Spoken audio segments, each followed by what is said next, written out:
Assalamualaikum warahmatullahi wabarakatuh. Para santri Pondok Pesantren Raja dimanapun berada, mari kita lanjutkan pengajian kita kitab Riyadhus Shalihin pada bab wudu. Kemarin kita sudah membahas ayat-ayat tentang wudu. Sekarang kita akan memulai hadis yang ke-1 tentang wudu. Mudah-mudahan kita semuanya senantiasa diberikan oleh Allah keselamatan, kesehatan, panjang umur, berkah dan soleh bertawakal kepada Allah Subhanahu wa taala. A'udzubillahi minasyaitonirrajim. Bismillahirrahmanirrahim. Allahumma ftah masami'a qalbi li zikrika warzuqni ta'ataka wa ta'ata rasulika wa amalan bi kitabika. Allahumma aghnini bil ilmi wa zayyini bil hilmi wa akrimni bit taqwa wa jammilni bil afiyah bi rahmatika ya arhamar rahimin. Bismillahirrahmanirrahim. Wa an Abi Hurairah radhiyallahu anhu. Riwayat dari Abi Hurairah radhiyallahu anhu. Qala Abu Hurairah berkata, sami'tu Rasulullah, aku telah mendengar Rasulullah. Beliau bersabda, inna yakulu inna umati yuda'auna yaumal qiyamah. Rasul bersabda, sesungguhnya umatku terkenal pada hari kiamat. Guron muhajjalina, terkenal dengan istilah guron muhajjalina, artinya terkenal dengan putih semua tempat wudunya. Jadi putih semua wilayah yang terkena dengan air wudunya. Min asalil wudu'i, dari bekas wudunya.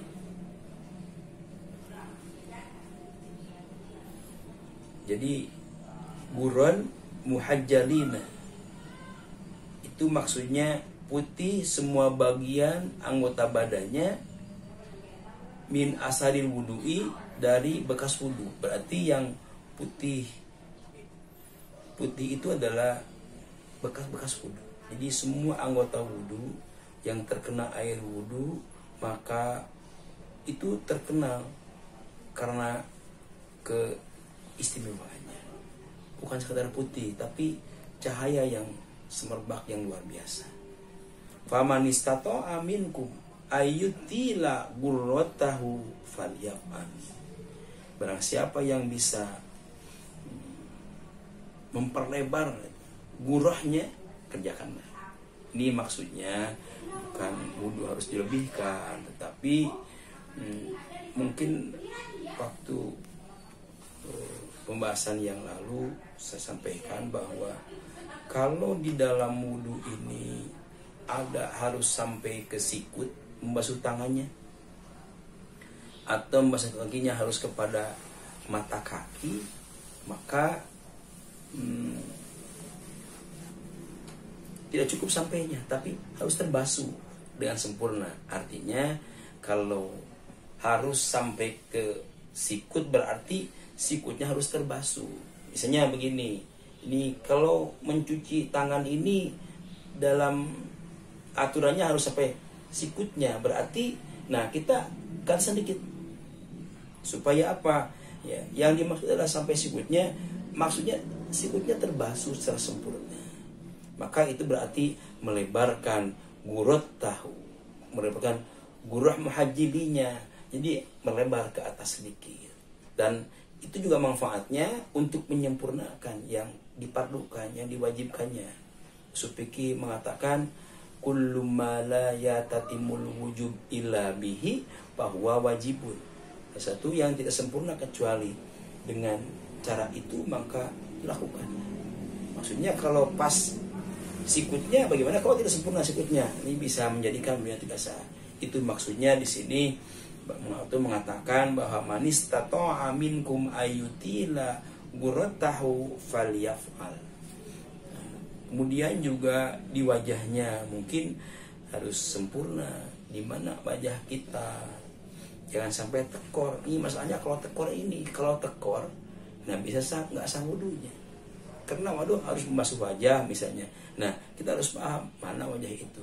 Kalau kita lantas karena masih ngantuk, masih dingin, terus basuh wajahnya mungkin asal-asalan, depannya begini. Depan aja begini. Ini kesini nggak kebasuh, maka itu adalah tidak sempurna basuh wajahnya. Bagaimana? Nggak sah wudunya. Kalau nggak sah wudunya, bisa tidak sah semua amaliyahnya. Khususnya kalau wudu mau sholat, berarti sahnya nggak sholat sahnya. Kalau wudu untuk baca Quran, berarti baca Qurannya nanti bisa menuai dosa karena tidak suci ya dari hadas. Variat kalau bisa seperti itu ya kerjakanlah. Ke sini ya. Wa anhu. Hadis yang kedua, wa anhu, ini masih riwayat dari Abu Hurairah. Qala, berkata Abu Hurairah, sami itu khalili. Kata Abu Hurairah, aku telah mendengar kasihku sallallahu alaihi wasallam, yaitu Rasulullah sallallahu alaihi wasallam, yaqulu, beliau bersabda, tablughu hilyatu minal mu'minin haitsu yublagu wudu'u. Ini maksudnya bahwa perhiasan indahnya seorang mukmin itu akan sampai di mana sampainya bekas air wudunya. Jadi dia menyalanya itu sesuai dengan sampai di mana air wudunya sampai ke sana. Kita kan diusahakan memenuhi persyaratan dalam membasuh anggota wudu supaya wudunya sah, itu yang pertama intinya. Tapi kalau melebihi sedikit demi untuk kesempurnaan anggota wudunya, tidak apa-apa, bahkan itu lebih bagus. Ketimbang tidak sempurna atau kurang, mendingan dilebihkan sedikit untuk menyempurnakan anggota wudunya. Jadi nanti menyalanya, putihnya mukmin di hari kiamat adalah sampai batas sejauh mana dia membasuh anggota badannya, maksudnya anggota badannya dari anggota wudu. Itu pun juga tetap anggota wudu yang sesuai dengan aturan-aturan fikih, sampai di mana batasnya tangan, batasnya kaki, batasnya wajah, dan lain sebagainya. Hadis yang ketiga, wa an Utsman bin Affan radhiyallahu anhu, qala, bersabda Utsman bin Affan, kata Utsman bin Affan, qala Rasulullah sallallahu alaihi wasallam, Rasulullah telah bersabda, man tawaddoa fa ahsanal wudu'a kharajat khotoyahu hatta takhruja min tahti azbarihi. Rawahu Muslim. Kata Rasulullah, kata Utsman bin Affan, Rasulullah pernah bersabda. Dia mengatakan, man tawaddoa fa ahsanal wudu'a, barang siapa yang berwudu dan wudunya benar-benar baik. Kalau di sini ada wudunya baik, berarti wudunya yang sah. Yang sah. Wudu yang sah itu berarti wudu yang benar-benar melaksanakan sebagaimana aturan pada wudu, yaitu rukun-rukun wudunya yang 6 dilaksanakan dengan sempurna. Fa ahsanal wudu. Nah, kita paham kalau wudu ini kalau baik, barang siapa yang wudunya baik, kharajat khotoyahu, maka akan keluarlah khotoyahu, dosa-dosanya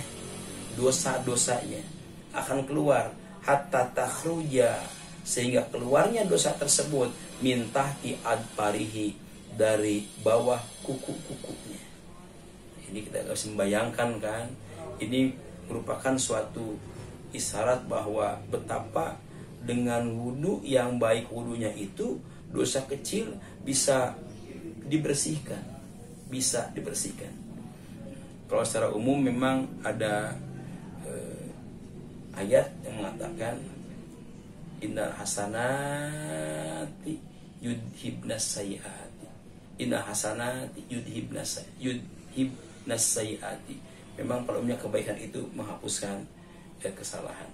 Sebagaimana hadis Rasul, atbi sayyi'atal hasanah tamhuha. Kita berbuat amal salah, buat amal soleh, tamwa, maka akan impas nanti. Nah, terhapuskan. Ini pun juga spesial dalam wudu. Barang siapa yang wudu dan baik wudunya, maka akan keluar dari badannya segala dosa-dosanya. Maksudnya dosa kecil itu misalnya kita melihat sesuatu yang semestinya jangan dilihat, mendengar sesuatu mestinya jangan didengarkan, atau ada gibahnya, atau mungkin ada hal-hal yang bersifat tidak layak kita lakukan. Nah, ini dosa-dosa kecil itu tidak termaafkan dengan cara berwudu. Wudunya asin. Maka di wudu kan ada membasuh mulut, membasuh anggota wajah, membasuh tangan, membasuh kaki, bahkan kuping pun juga dibersihkan. Ini berarti dalam wudu itu kita dalam rangka membersihkan. Mulutnya dibersihkan nih pakai air. Sudah idenya pakai air kan, tapi tidak ada nilai ketaatan kepada Allah di sini. Maka Allah menghargai dari nilai ketaatannya itu bukan sekedar airnya ke mulut, airnya ke wajah. Itu mungkin kan siapapun bisa, tapi ada nilai tersendiri di dalam wudu itu, nilai ketaatan, ketakwaan kepada Allah. Kenapa? Karena wudunya niatnya ibadah kepada Allah. Lain lagi kalau wudu tidak beribadah, itu lain lagi ceritanya. Wudu kalau niatnya ibadah, maka wudunya akan membawa kemaslahatan, kemanfaatan dunia akhirat. Jadi di sini ada kata-kata ahsanal wudu'a. Nah, yang akan menjadikan orang dimaafkan dosanya dengan sebab berwudu, wudunya yang ahsan, yang baik, yang benar. Yang benar itu bagaimana? Yang pertama adalah wudunya sesuai dengan aturan ilmu berwudu, di mana di dalam berwudu ada rukunnya. Ada yang mengatakan fardunya, fardu wudu, ada rukun wudu, boleh.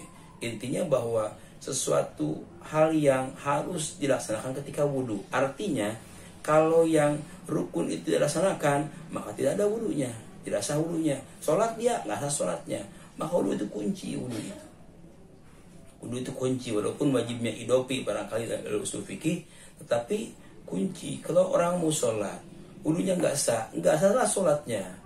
Tapi kalau dia berwudu, sah wudunya, sholatnya insya Allah dengan wudu yang sah, sholatnya juga diharapkan bisa sah. Tapi kalau wudunya sudah tidak sah, KO sudah, sholatnya nggak bakal jadi, walaupun bagaimana khususnya nggak jadi karena tidak suci dari hadas. Sementara syaratnya sholat itu harus suci dari hadas. Hadas yang kecil, maka dengan wudu bersihkannya.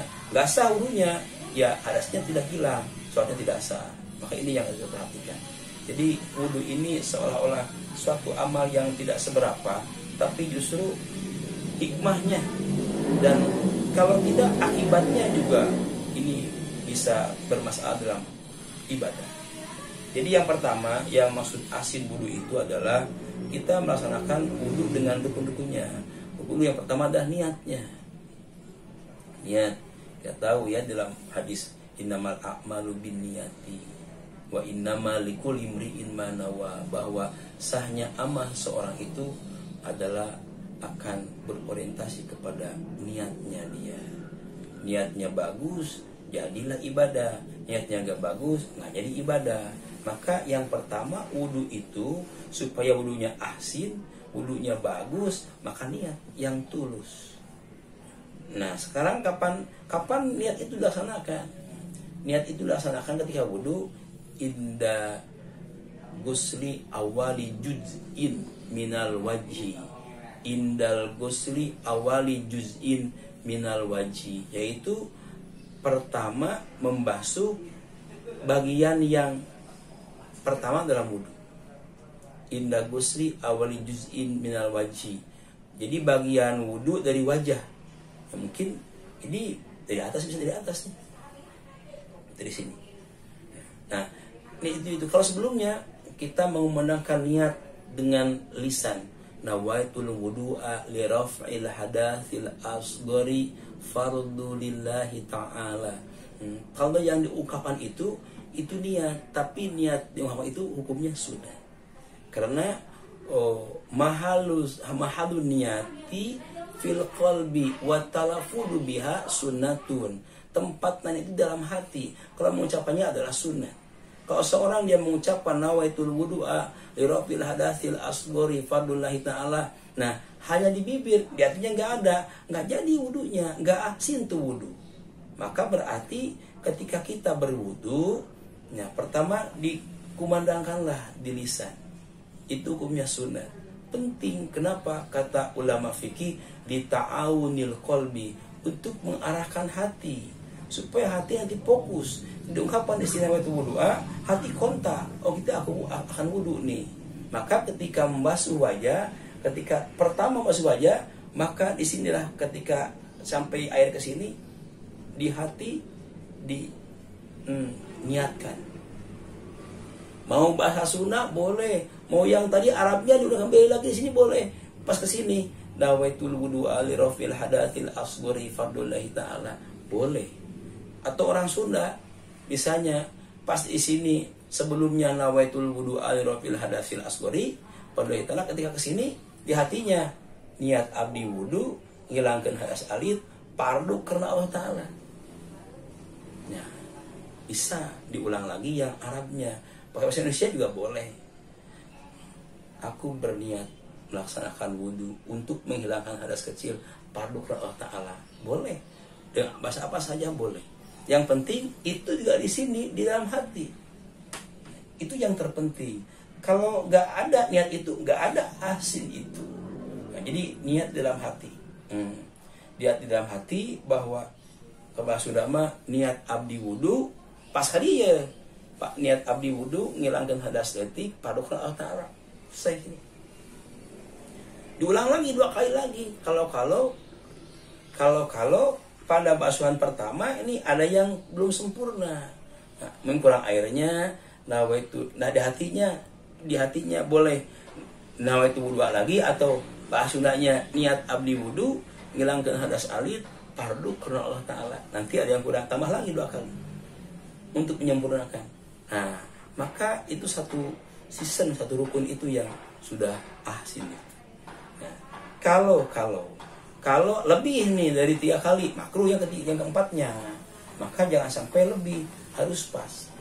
Wudu Eropa hadas asghari di hati ada. Hati itu kita sudah melaksanakan rukun wudu dan keduanya sudah membasuh muka dengan sempurna. Nah, itu kan. Jadi satu rukun wudu itu niat, kedua membasuh muka. Jadi mana muka batasnya? Nah, harus tahu juga. Nah, khawatirkan basuh muka lagi hanya depan doang nih. Ya, itulah makanya pentingnya ngaji seperti begitu. Kalau orang nggak ngaji pasti nggak tahu itu mana batasnya wajah. Mungkin saja ini doang deh. Kermatuluh tiris deh, ya belum. Udah selesai, nggak jadi wudunya. Boro-boro asin itu. Saya juga enggak. Nah, makanya penting ngaji itu biar tahu. Dan ini adalah sangat penting sekali dalam hubungan beribadah, khususnya sholat. Karena sholat diwajibkan suci dari hadas kecil dan besar. Hadas kecil mungkin ya dengan wudu itulah. Makanya wudu harus asin, harus sah. Kalau tidak sah, merembet tidak semuanya. Satu nih buka ya, dari sini sampai sini. Kalau dari atas, dari sini nih, dari tempat jadinya rambut. Orangnya botak misalnya, ya kita tahu kan di mana batas rambut tumbuhnya yang umum ya. Ya enggak, semuanya botak, tapi kan nggak bakalan muka sampai ke sini kan. Makanya di batas yang wajar aja muka itu misalnya dari sini misalnya. Saya mana sampai sini? Sampai ke sini, bawah sini. Kalau sini doang nggak jadi, sampai sini. Kalau mereka brewok nih, kebal banget ininya, tebal ini wah, ini godengnya kayak orang-orang Arab yang tebal banget ininya, juga tebal. Nah, kalau yang tebal jenggotnya, air cukup untuk membasahi luar jenggotnya, luar godengnya. Nih cukup ini, jangan sampai ke dalam, gosokkan dalamnya.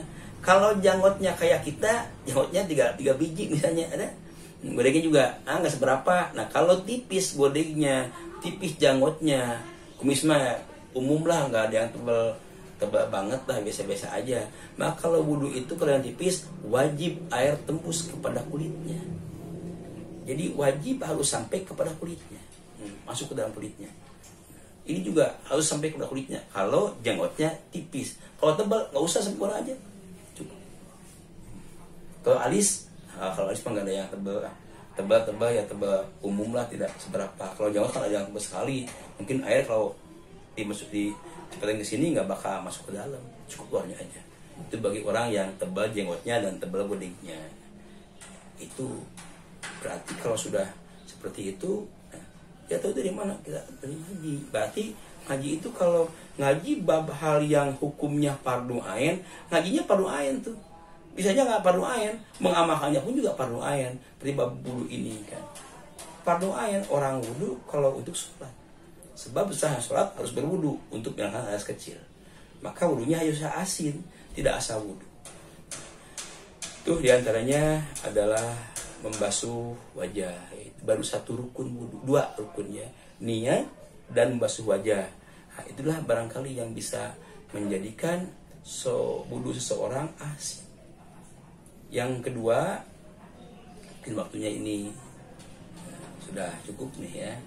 Jadi ini baru hadis yang kedua, kita untuk menguraikan ahsanal wudu'i yang dimaksud Rasul, yang bisa menjadikan dengan wudu itu dimaafkan dosa-dosa kita oleh Allah. Hanya syarat wudunya yang asin. Yang asin yang mana? Kita sedang membahas supaya wudu kita selalu asin, wudu kita selalu baik, sehingga wudu kita akan melahirkan yang pertama, sah wudunya, akan sah ibadah yang lainnya.